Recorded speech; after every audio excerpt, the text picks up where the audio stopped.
Welcome to Underwater CSI International Revealed. I'm your host, Senior Investigator Rich Morin, and with me, as always, is.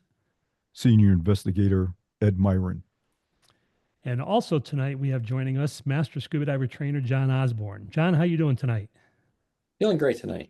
Good, excellent. The reason John's here is because tonight's episode is going to be part one of the Ethan Allen tourboat tragedy, capsizing, which took the life of 20 people. So we're going to talk about that in great detail. And Ed, I'm not sure you were on that scene with us, right?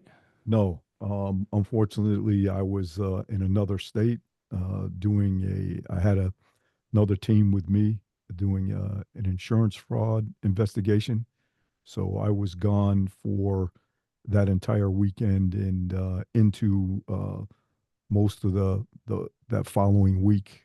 Yeah, I don't So, think he got back until Wednesday or Thursday. right. Yeah. So I was not on scene, unfortunately. Um, so uh, you know, luckily John was there with some of the other team and yourself. So it was like you just said, it was a tragedy. Beautiful, but a beautiful fall day. I mean, It was beautiful gorgeous that day. out. Yeah, What do you remember about that, John? I remember nice sunny day, a little bit of clouds. Water was very Yeah, calm, white puffy clouds. I mean, nothing wasn't overcast at all, just like white puffy clouds going. I mean, beautiful blue sky. and even the What, water I'm was sorry, what fairly about the warm water? still. Yeah, the water was warm and just a very light breeze. I mean, we were barely even getting a ripple on the surface. It was a fairly calm day. Just beautiful. Hard to and just believe it's going to be 20 years though. This yeah, happened in 2005. just remind everybody when it actually was, what month it was. Yeah, October 2nd of October, right? 2005. And it was a Sunday. Yeah, Um, but like you and I have discussed in prior shows that, the phone rings and your day changes. You just never know when something's going to happen. right, Unfortunately, you were out on another job, right. and when this happened, although the phone didn't ring on this one, we just happened to be at that particular body of water training that day. We had students in the water, I believe. What do we have, John? Like 8 students, I think. I think it Probably. was, yeah, I think it was about 8 students in the water. We were doing surface navigation. John, you were a dive master then, right? Yes. Yeah. So myself and a master instructor was standing next to me. We were in chest deep water, standing there looking at and evaluating students on the surface as far as their performance. They're not allowed to lift their head up to look. They got to, focus on their compass. John and 2 other staff members were at a little further out, which was going to be their turnaround point. So what they do is, as the students approach them, the staff members that are out there will tap them on the head and just keep reminding them to keep your head down. And then they have to do the reciprocal heading coming back in. So Right. we just happened to be there training that day. Unfortunately, we didn't have the boat. Yeah. So we were doing a shore dive from a state park. And, when this horrific accident occurred. Yeah. And John, Uh, you had mentioned that the conditions were very nice. So I mean, like you said, um, lake was calm, right? It was very calm, which was great for dealing with the students on doing the navigation, because usually if there's any wind or whatever, it's very hard for them to use their compass to navigate out and back. Right, right, and we had already completed a 60-foot dive. We still had one more dive to do with them after their surface navigation, but we kind of got delayed yeah. for a while because of what happened. So But here's a question for both of you. So yep. when did you both or when did the team, you know, uh, realize that there could be an issue when you saw the actual tour boat, coming down the lake? Well, one of the things that we did a lot was constantly visual rehearse. And that plays an important role in everything as far as recovery goes, or for, crime scene investigation. Rehearse it in your mind first. And so, I bet we've gone over this, and we've also had practice dives, et cetera, for accidents that may occur like this, and those scenarios, et cetera, um, hundreds of times over the Right. years. And this particular boat, same thing, because we probably saw this boat more than any other tour boat on the lake. Right. because it probably went by us. We were there for a full day. It probably went by us 6 times, in a full day. So Yeah. And that's a good point. So I'm going to go ahead and share the screen so that everyone can actually see what the vessel looks like. yeah, roughly a 50-foot long boat. It has bench seating on the inside with an aisle going down in the middle. People enter the boat aft here. You can see where the chain goes across the doorway. That's the pilot sitting all the way aft, sits at a fiberglass helm.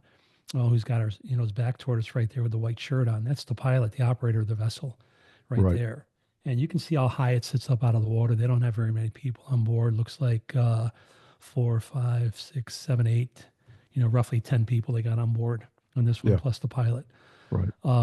But it's seating, just like a park bench, bolted to the floor, and they go along the starboard and the port side with an aisle up the middle. And then once you get up toward the bow where it starts to curve in, there's bench seats that are running along the curved part of the bow and the stern right there. So instead of running across the boat, they run parallel with the boat. Right.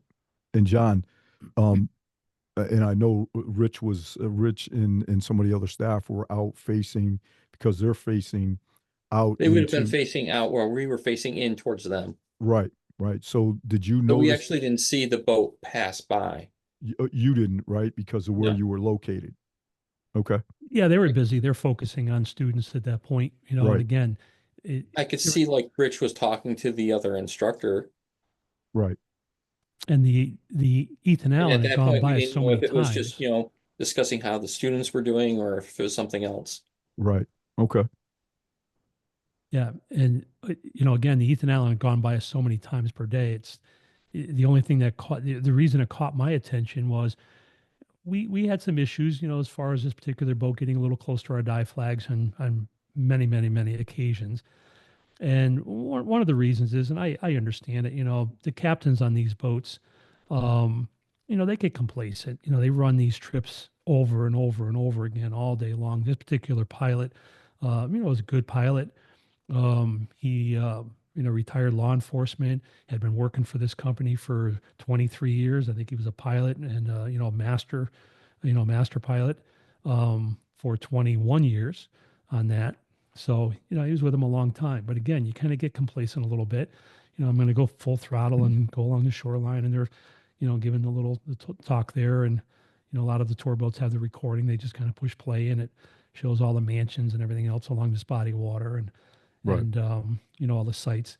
But then they get up to Kramer Point and make a hard starboard turn and go around Kramer Point and into the next bay and do that route. So Yeah. on this particular trip, the only reason that it caught my attention was because from the photo that you just showed, we saw how high it was up out of the water. Right. On this particular trip, they had 48 people on board. So it's going to sit way lower in the water. Yeah, a lot of people. Right. I'd never seen that many people on this boat before. Most of the time we saw a maximum of 10 or 12. A lot of times even, 2, 3, 4 passengers would go by. So this was the most that I'd ever seen. And it was so bow heavy that water was actually coming up along the side of the boat and going up over the gunnels, up over the top of the boat and basically flooding the boat. The pilot, because he sits all the way stern, I'm not quite sure he could see that from his vantage point where he was, Right. because now the boat is pitched down so I think he's getting a lot of the canopy, that's on top of the boat, Right. kind Because of he's so peeking much out higher now. Yeah, and you saw how he kind of sits off to the side there, so he can still see around and et cetera. But so Bill just can't keep up with the water flow. Right. So That's coming in. I remember um, uh, the initial news broadcast that I had heard when again being out of state. I had heard the initial and maybe you guys remember the same thing. The initial broadcast was that there was all these elderly people and there were wheelchairs and everything on board as well. And none of that was true. Yeah, and folding chairs and stuff like that. Right. Yeah, that wasn't true. all the benches are bolted down, Right. in the vessel itself. Everybody was seated, because it also reported that everyone was standing up and kind of milling around. Right. There's 48 people on a 50-foot boat. Yeah. So, so, so no, they weren't standing up at all. And matter of fact, as it approached us, we're waving, myself and the other instructor that was on my right, we're waving to the vessel as it's going by, and the people are waving back. Right. And I looked over at him and I go, man, that's an accident waiting to happen. Actually, Yeah. he said that to me. I'm sorry. He said that to me. That's an accident waiting to happen. And I was like, I've never seen that many people on that vessel before. Look at all the water. And we pointed it out. Look at all the water pouring into the bow of that boat. It's, he's just getting more and more bow heavy. Right. And, he's basically just plowing the water now. Yeah. But there were no wheelchairs. We had one walker and one cane that we recovered. That was it. Everybody was under their own power, though. Right. They were able to, get on board themselves, etc. So after you guys were chatting about this, how much longer, so now you see the vessel going by, how much longer did the actual accident occur? So here's the vessel going by, you see the water coming over the gunnels, was it 5 minutes, 10 minutes? What actually occurred after that, after you realized, hey, man, that looks like an accident waiting to happen? I mean, Well, I'll tell you, John and the other two staff members were out at the turnaround point for the divers that were doing surface navigation. right. They were actually following them back in because their navigation was going to be all done at that point. We still had some underwater navigation to do still, but on the surface they were done. So John was coming back in. So from the time they were coming back in, this accident occurred. It went by us and headed north toward Kramer Point, which is several hundred yards away. We're probably looking at a good maybe 400 yards or so. So what happened is we're watching the students coming in, but at the same time, we're also looking over at the Ethan Allen because, the pilot's still full throttle and he goes to make a hard starboard turn. And this is where the story is going to get very, very um, diverse, because the official report doesn't match what we witnessed. All right. And we're not any witnesses, okay, as far as eyewitnesses go. We do underwater crime scene investigation. This is what we do, Right. and we teach people. I mean, so you got to be alert all the time, and you got to, look at all the little things, etc. So the official report is that a 5-foot wave from the Mohican, which is a competitor tour boat company and a very large vessel, that it threw out a 5-foot wake, and this wave came across across the lake. And actually, yeah, here it is, the Mohican right here. Yep. But, this passed us on Monday as we were doing the recovery of the Ethan Allen. Okay. But this passed us, and I mean, there's quite a few people on board. You can see it's a triple decker, and the, do you notice any 5-foot wave coming off of this? Do we have a closer shot of that, Ed? I think we've got another photo somewhere where we've got it blown up, the stern.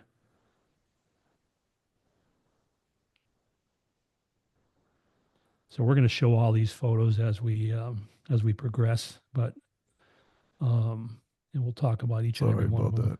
No worries. Right here. there. Yep, that's it right there. All right, so here we blew it up a little bit more, and this boat's been on the lake for more than 110 years. So here's the wake. Yeah, if it threw out a 5-foot wave, it wouldn't be allowed to be there. It'd be capsizing boats every time it went out. Right. And you can see there's no wake at all. It throws out a 1.5-foot roller. That's all it ever threw out. The other thing is, if it was a 5-foot wave, when it hit us at Hearthstone, which is the state park we were at, if it hit us, I mean, it would have just tossed our divers all over the place. Right. I mean, it would have pushed everybody back in the shore. Yeah. And there was nothing. Okay. And we're going to talk about that and what our theory is behind that here a little bit later on, as far as how that all came about, et cetera. But here's what we witnessed. Okay, when that boat went to make a hard starboard turn, um, so for those people that aren't aware which port and starboard, port's left side, starboard is the right side of the boat. When you're in the boat looking toward the bow, toward the front of the boat, when he went to make a hard starboard turn, because of the amount of water weight that they had accumulated and the bilges just couldn't keep up, that bow just submarined right underwater. And then the boat kicked back up to where the stern of the boat was up out of the water, and the prop, I mean, we could see the prop turning and you can hear that loud wow, wow, wow as that prop and exhaust system was now out of the water. And then when it slammed back down, I think the pilot just did what anyone else would do.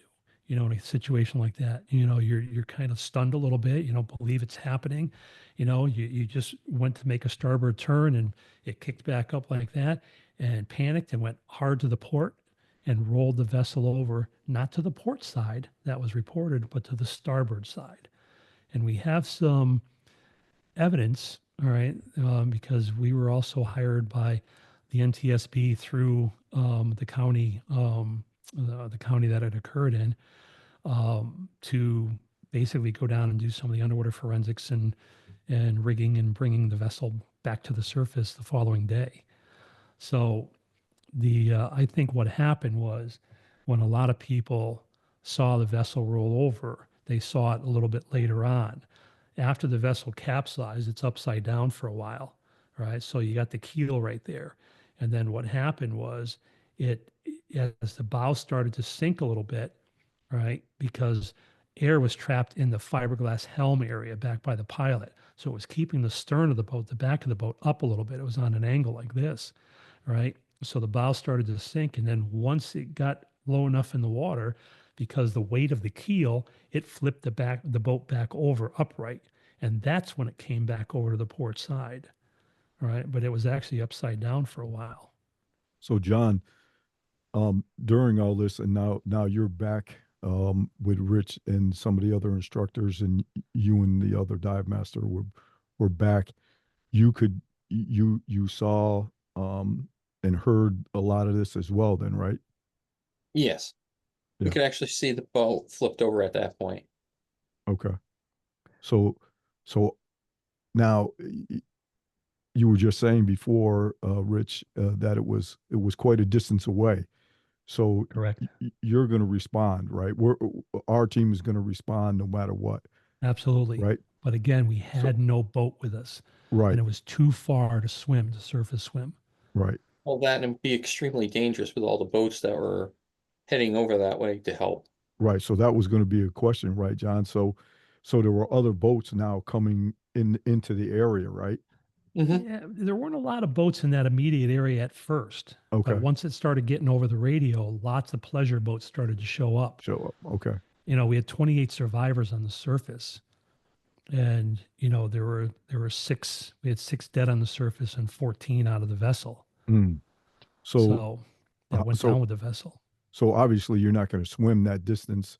Like John said, there are some boats in the area.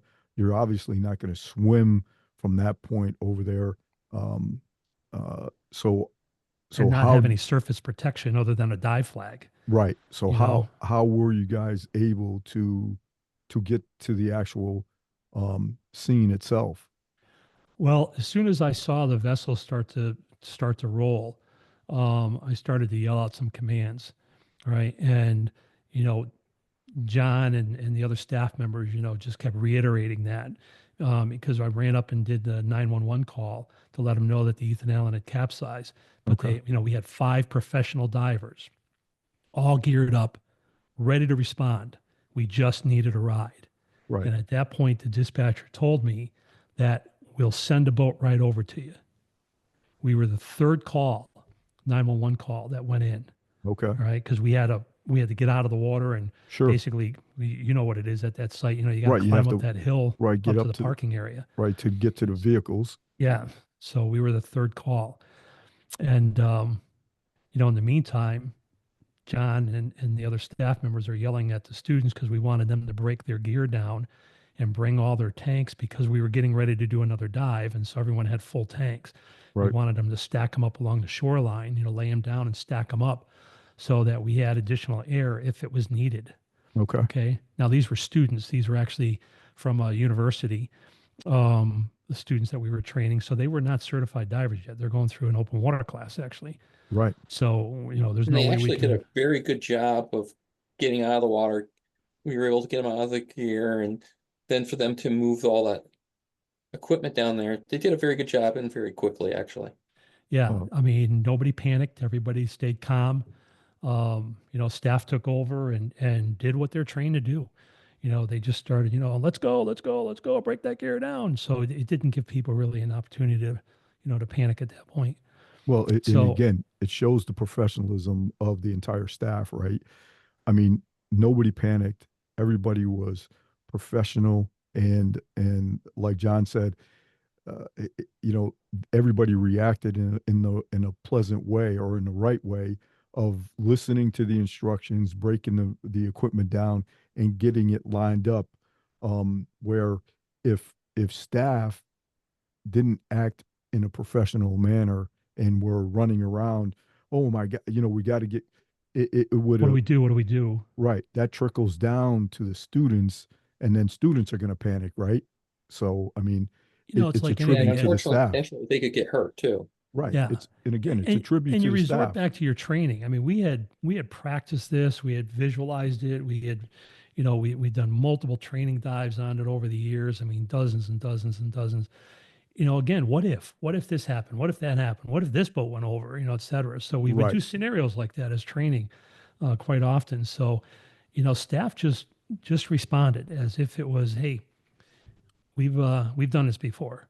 Right. And so, but there are a lot of people involved in this one here. Right. So, So so we've got the 911 call that you placed. We're a third call.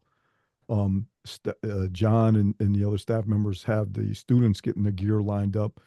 So now, and all our staff is still in full gear, including me. The only thing we right, took off was our fins. right. We're So, still in full gear, right. So now you're waiting for a response. You're waiting for a ride, right, to the waiting scene. for a ride. And they So, said they were going to send one of the patrol boats right over, or right. one of the fire department boats right over. And that happened immediately, I would say. They never came. Exactly. We called the second time. It was roughly 16, 17, 18 minutes later. We called the second time. And where's our ride? Oh, yeah, yeah, yeah, yeah. We're going to send it over. Now, this is going to be some tricky stuff, okay? I had heard afterwards from an acquaintance on this particular police department that told me that the dispatcher was relatively new, that the supervisor that was there told the dispatcher, don't send the boat over. We're not going to do that.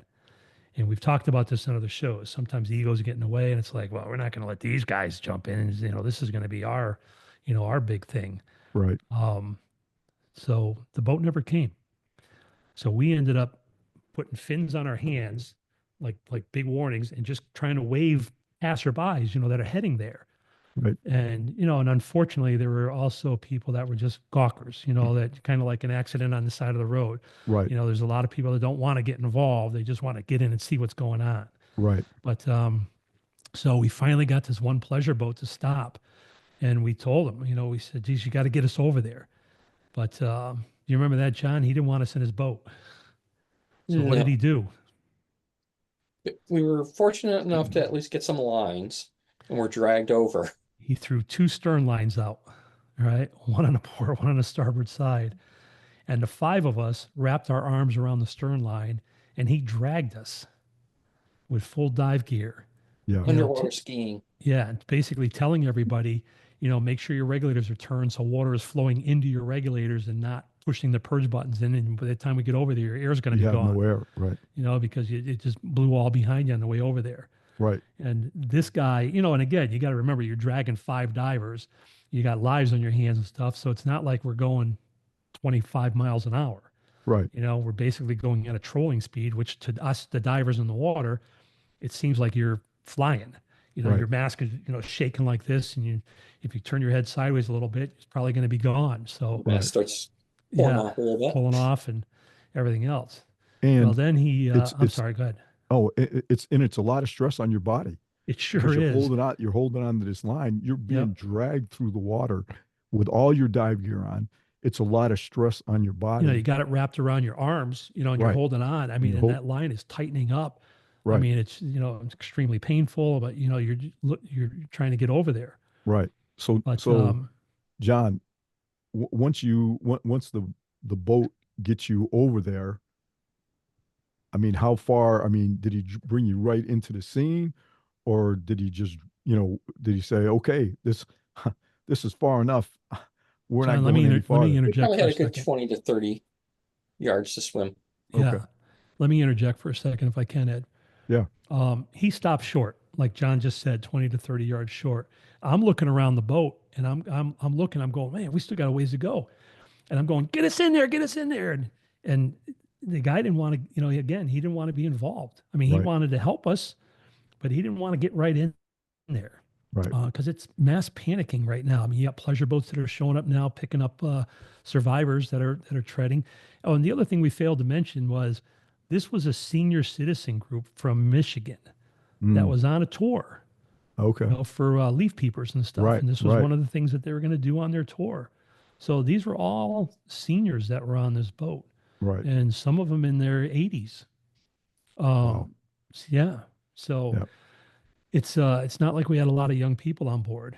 Right. And when the boat went over, the rush of water that came in, it pushed the pilot right out through the back. Mm. Once he went hard to port on it, and it pushed it And we right were out the actually back. fortunate it was a nice day because the windows actually folded up to the ceiling.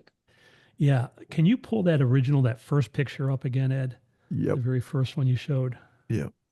If the windows had been down, because it was raining or something like that, there probably would have been almost no survivors. Yeah, I don't think there would have been any. Yeah. That's a good point, John. It was a warm day. I mean, now if you look at the side of the boat, there's all these rectangle openings there, right? Right here. Yeah. And what they do is they have windows that come down and close. They're suspended from the ceiling. Yeah. You can see them And right here. yep, and they're by a hook, just like the little eyelet there with a little hook that hooks into it. The windows get pulled up inside and they hook up into the ceiling. And like John said, this was a beautiful day, warm, etc. And the windows were up. If they were all down, it would have been worse than what it was. Right. Instead of 20 dead, we probably would have had everybody. Yeah. But because the only way out would have been coming out the stern, right where the pilot is. So it would have been horrible. Yeah. But anyway, so he didn't want to get any closer, so he pulled the lines back in, and we swam in that last 20 or 30 yards, and then got to work. And John stayed on the surface with two other staff members, myself and the master instructor that was to my right originally. He and I dropped down, and then before I dropped down, though, I gave John some direction. And basically, what they were doing is they were helping on the surface retrieve deceased, helping survivors get into recreational boats, etc. But John, when did Richie Colbert show up from the New York State Police? That was pretty quick. He was there fast. He was pretty much on the scene by the time we got there. Okay, I wasn't sure if he was already there, or I think he was arriving as we were getting ready to descend. Yeah. Yeah.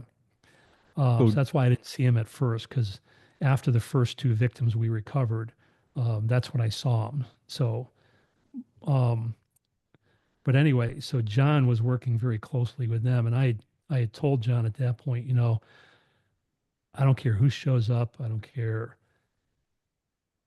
what you're told, you do not get out of the water. You do not leave unless you get the instructions from me. Right. Um, because again, as far as I'm looking at it, we're probably the most qualified people on the lake at that point as far as doing this.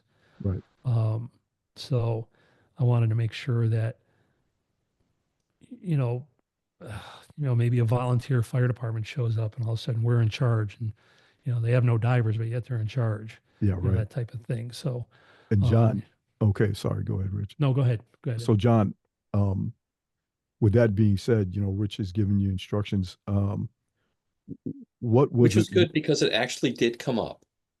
Oh, it did. That was one of the questions. So what was it like? And then, when Rich and did We were drop getting yelled down. at to get out of the water, and it's like, we can't do that. Okay.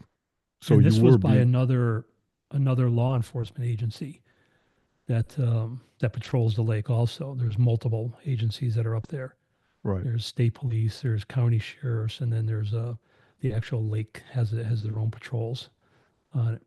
But so they're getting yelled at to get out of the water. right. So John, you're did you being, get out of the water? No, No, I no. actually descended a little bit. yeah. So John, was it, how would you describe it? Was it chaotic because of now more and more people are showing up, more and more, like Rich was just saying. So now you have law enforcement, you have all these other agencies showing up, and what It was was it? getting very chaotic, and there was a lot of traffic on the surface too. Okay, okay, A lot of yelling, I can imagine, and Yes, people just kind of panicking, and nobody was really taking charge. And fortunately and unfortunately at the same time, the state police vessel that was there, who was a godsend, um, he was very, very busy with our team Hmm, because a lot of the bodies were going into his boat. okay. So he's trying to pull them up as our guys are trying to help push him in and stuff like that. So the surface And team had a lot going on. so you mentioned these agencies. I just want to show this next picture that you can talk about. So you can see it here again when you said a number of agencies. There's We actually had 3 helicopters in the sky, right. um, most of the time. There were some news helicopters that showed up, but we also had the state police helicopter that was flying overhead. So that, yeah, there was a lot going on. Yeah. Yep. Yeah, but we descended. All right, myself and the other instructor, we descended. I went in through the midship port side window. The other instructor went in through the starboard midship, um, starboard side window. Mm, And as soon as we went in, we encountered 2 gentlemen pinned up against the ceiling with their legs crisscrossed like this, just pinned up against them. So I went ahead and grabbed one. The other instructor grabbed the other one. All right, we start to extract them through the same windows that we came in at. Took a second to just look. And on the port side, I had 2 more victims on the port side.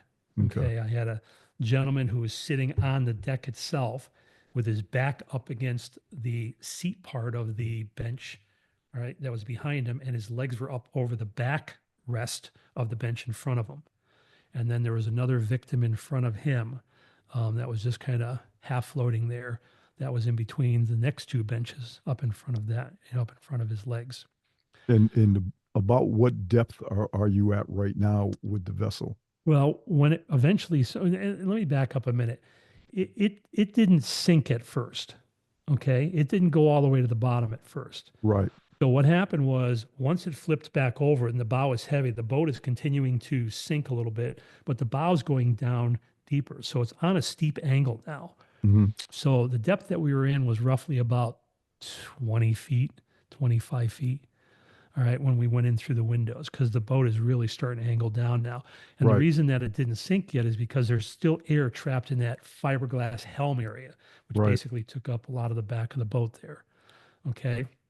So that's what's keeping it up, but that's slowly leaking out also. Sure. So we end up extracting the first two victims and we're bringing them up toward the surface. Okay. We bring them up and I let them know we got a lot of people down here.